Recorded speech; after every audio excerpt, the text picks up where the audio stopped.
There shouldn't be so much resistance in this world to feel like you're happy, to feel like what you believe matters, to feel like what you feel is important, to feel like what you want to do with your life is valid.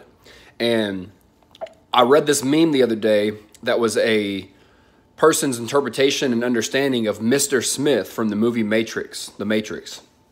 And it was like every time someone from The Matrix broke out or whatever, I don't know exactly how the movie works because I've only seen it a handful of times and it's got so much content into it. But basically, Mr. Smith is the individual person that tries to stop someone from breaking out of the Matrix and being themselves, right? Being free, being independent from the system. But what they said is that Mr. Smith is every person, anytime you try to break out and say something, Mr. Smith is every person that defends the system that has oppressed for so long, and therefore in turn makes you feel like you yourself is wrong. And realistically, psychologically, that is a social conditioning form of gaslighting. Isn't that crazy? So you should not feel terrible. It shouldn't be so difficult to find happiness in yourself. What makes it more difficult, at least in my experience, is dealing with a bunch of Mr. Smiths. Now, God forbid and forgive them, they're only doing what they know. They only operate at the capacity that they understand.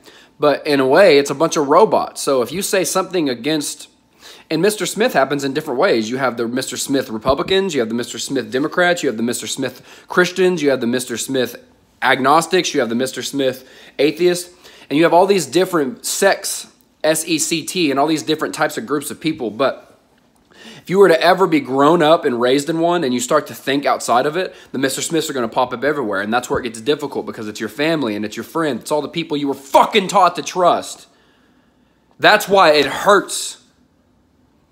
And so, but you can't stop. And this is what I'm coaching myself to today. You are who you are. You think what you think and what you believe is important.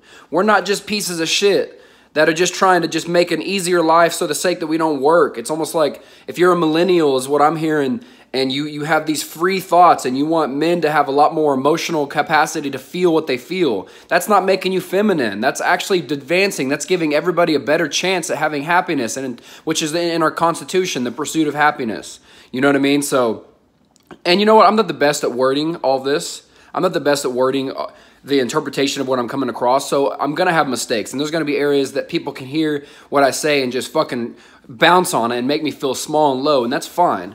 I'm taking that risk. I know what the fuck I'm doing. You know what I mean? Like not exactly to 100%, but I realize that I'm making an impact. I'm coming out with a loud voice, with a stern voice, with a confident voice, but I'm doing it because there's a generation of my fucking friends who have been oppressed and denounced and made to feel like they're fucking pieces of shit if they don't believe exactly what someone else does. And I'm getting fucking tired of that. So I'm going to use my voice to stand up, and I'm going to use my life, and I'm going to put it as a sacrifice on the cross of humanity so that someone else can be saved, so that I can be saved, so that we can start advancing forward, because it's just got to go. This Mr. Smith shit's got to go.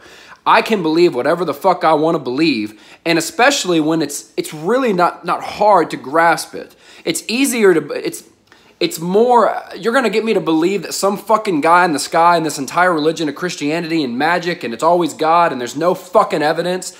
And then when I come up and I finally bring something that's substantial and evident, you're going to try to make me feel like I'm crazy? How ass backwards is that? But such is life when you're dealing with a system of oppression. And it's not to say that everybody's bad in it. That's not what I'm saying. My point is that that's kind of a reflection of humanity in an old version. We are now waking up to our spiritual selves, our spiritual awareness, and we're moving away from that. And it's going to be met with a lot of resistance. So if you want to start doing that in your life, and being more free-minded, free-thinking, just expect from mostly older people.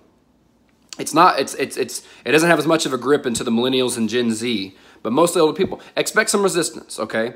And I'm learning on ways on how to bridge the gap between the millennials and the older generation. I think it's Gen X or maybe it's baby boomers, a little bit of both. Because no matter what, we have to advance with love.